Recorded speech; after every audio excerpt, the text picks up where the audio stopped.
Guilty महसूस कर लेता था। नहीं महसूस करता था आदमी, ये बात नहीं, ये बात तो मेरी है ना, गलती मैंने किया, मुझे मालूम है। और 4 लोग जो साथ में जाते हैं जी, अब वो 4 को तो नहीं मालूम मैंने क्या किया हूँ जी, मगर हजरत जो है अपने वलियों का जैसा पर्दादारी का ये सिलसिला ही चलते आ रहा है जी। इन्हें पहचानने के लिए नजर नहीं, नजरिए की जरूरी है। ये आप अल्लाह के वली है, अल्लाह की रहमत है आप पे, तो लोगों को पता कैसे चला इस बात? बहुत है। कौन सबसे बड़ी कराहमत तो यही है कि कुरान की कोई भी आयत अगर आप पढ़ के जाए, हजरत उसी पर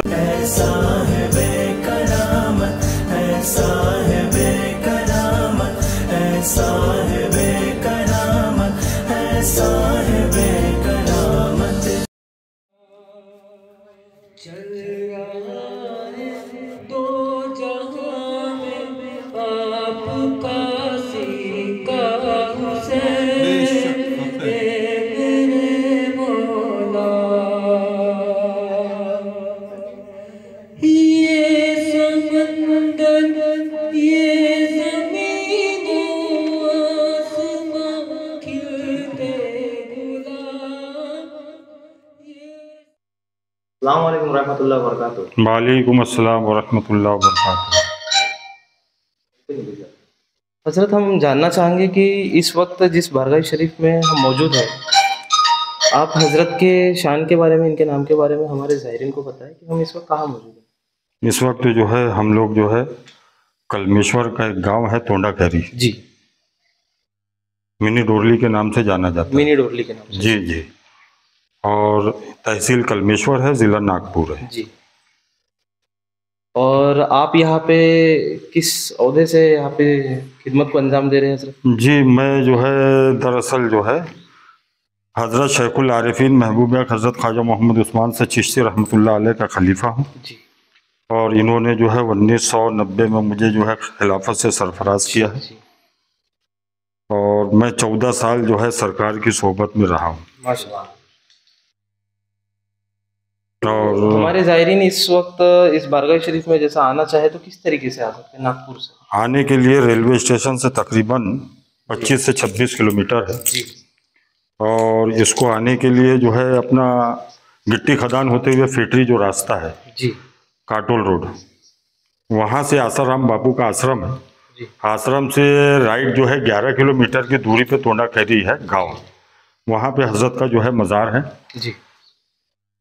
हजरत जो है हजरत की पैदाइश वर्धा में है जी। और आपका क़याम जो है जी, पहले जो है आपने वक्त गुजारा है मोमिनपुरा भानखेड़ा रोड पे, नागपुर मोमिनपुरा कब्रस्तान रोड पे जो है आपका जो है मकान है। और आबाई मकान जो है आपका वहाँ पे है वर्धा में। कई साल तक हजरत ने इम्प्रेस मिल के अंदर में ड्यूटी भी किया, सर्विस जो है स्टोर कीपर थे उस्मान बाबू। एम्प्रेस मिल नागपुर में है, अभी वहाँ पे मॉल बनाया गया है। हाँ हाँ, मॉल अभी बना है, पहले हजरत वहाँ सर्विस करते थे, पहले वहाँ पे हाँ स्टोर कीपर थे, हाँ उस्मान बाबू करके थे ये। नहीं वर्किंग में तो एक वक्त है जब हजरत आप वर्किंग में भी थे, तो आपको जो है जो खिलाफत मिली उसका तो इल्म कौन से सन में मिली उसका इल्म मुझे नहीं है जी जी। हाँ, यह है कि आपको जो है बैतो खिलाफत का मामला जो है आपका हैदराबाद जी, हाजी नसरुद्दीन शाह चिश्ती जो आपका जो मकान है आबाई मकान जो है गोलकुंडा में, गोलकुंडा हाँ बाजार में, तो वहाँ से आपको बैतो खिलाफत है। और उसके बाद में आपने इस सिलसिले को नागपुर में बहुत वसी किया है जी। आज बड़े पैमाने पे हजरत का सिलसिला है यहाँ पे और हजरत के 12 खलीफा हैं जी। और आपके कुछ करामात, कोई करामत वगैरह हजरत से? करामात तो ऐसी बहुत है। कौन सबसे बड़ी करामत तो यही है कि कुरान की कोई भी आयत अगर आप पढ़ के जाए, हजरत उसी पे तस्करा करते थे, बोलने की जरूरत नहीं, ये सबसे बड़ी करामत है। और एक मार्फत का एक दरिया ही। और यहाँ पे उर्स पाक का क्या है? उर्स जो है 24 अप्रैल को होता है जी। प्रोग्राम अंग्रेजी तारीख के अंग्रेजी तारीख के हिसाब से 24 अप्रैल को उर्स होता है और बाद नमाज जोहर परचम कुसाई होती है जी। और उसके बाद में जो है शाही संदल निकाला जाता है असर और मगरिब के दरमियान में शाही चादर पेश होती है। उसके बाद में न्याज लंगर जो है तकसीम आम होता है। उसके बाद रात 10 बजे महफिल समा और सुबह जो है कुल की फातिहा हो जाती है। तो जैसा कि हम यहाँ पे देख पा रहे हैं कि यहाँ पे और भी कुछ मज़ार शरीफ मौजूद है। ये एक मज़ार है हजरत के खलीफा हजरत मोइनुद्दीन शाह चिश्ती। हाँ, ये सामने जो है हजरत मोइनुद्दीन शाह चिश्ती हजरत के खलीफा है। वो सब पेक है एकदम। ये इधर में जो है, हाँ, ये भी हजरत के खलीफा है हजरत अब्दुल गफ्फार शाह चिश्ती। इस और भी एक मज़ार शरीफ मौजूद है। वो खास बात जो है हजरत की ये थी कि जैसे हमने अगर कोई गलतियां कर ली है जी, या अपने से सरजद हो गई है, तो अब हजरत के पास जाना है तो एक डर महसूस होता था जी।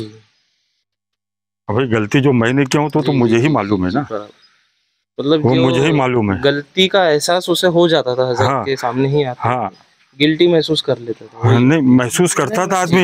ये बात नहीं, ये बात तो मेरी है ना, गलती मैंने किया मुझे मालूम है।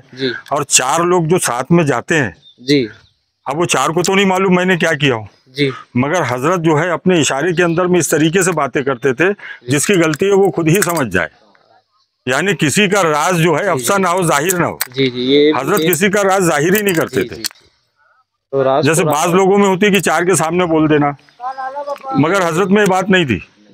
ये एक तरीके की पर्दादारी बहुत अच्छी थी। अब बातनी तवज्जो ज्यादा थी हजरत की। और जो हजरत तो नीचे की जो असल मजार शरीफ है हजरत की, जी जी, वो किस वक्त खोली जाती है या हमेशा खोली रहती है? ये हर महीने की उर्दू की जो है हर महीने की 4 तारीख को खोली जाती है। सिर्फ 4 तारीख को? 4 तारीख को एक ही दिन। तो हजरत जो भी आपने इस बारगाह शरीफ के ताल्लुक से हमें जो कीमती जानकारी दी, अपना वक्त निकालकर, उसके लिए आपका तहे दिल से शुक्रिया। हमारे सभी व्यूवर्स की जानिब से, हमारे इस चैनल की जानिब से बहुत बहुत शुक्रिया। अस्सलाम वालेकुम वरहमतुल्लाह। वालेकुम अस्सलाम वरहमतुल्लाह वबरकातुहू। ठीक है ना? अस्सलाम वालेकुम। वालेकुम अस्सलाम। मैं हजरत के ताल्लुक से थोड़ी मुख्तसर मालूमात देना चाह रहा आपको, क्योंकि ये आप अल्लाह के वली है, अल्लाह की रहमत है आप पे। तो लोगों को पता कैसे चला इस बात का? पता इस तरह से चला कि आप मोमिनपुरा में रहा करते थे आप, तो उनके बड़े भाई भी थे, बड़े भाई के दोस्त अहबाब और हजरत के दोस्त अहबाब, क्योंकि हजरत जो है अपनी गाड़ी पर जो है लैम्ब्रेटर गाड़ी पे पैंट शर्ट वगैरह पहन के घूमा करते थे, कोई भी नहीं जानता था, कोई समझ सादे आदमी हैं। तो उसके बाद में ये हुआ कि हजरत ने वहाँ का मकान छोड़ के जो है रघुजी नगर में रहने के लिए गए। तो उनके दोस्त अहबाब जिनका वो बहुत ज़्यादा रिस्पेक्ट करते थे, अदब करते थे, वही लोग जो है अब एक मुर्शिद की तलाश में कि भाई हमको कहाँ बैत होना चाहिए, कोई ऐसी हमको कहीं से कोई हिंट मिल जाए, कोई मिल जाए तो हम वहाँ जाके बैत हो जाएंगे।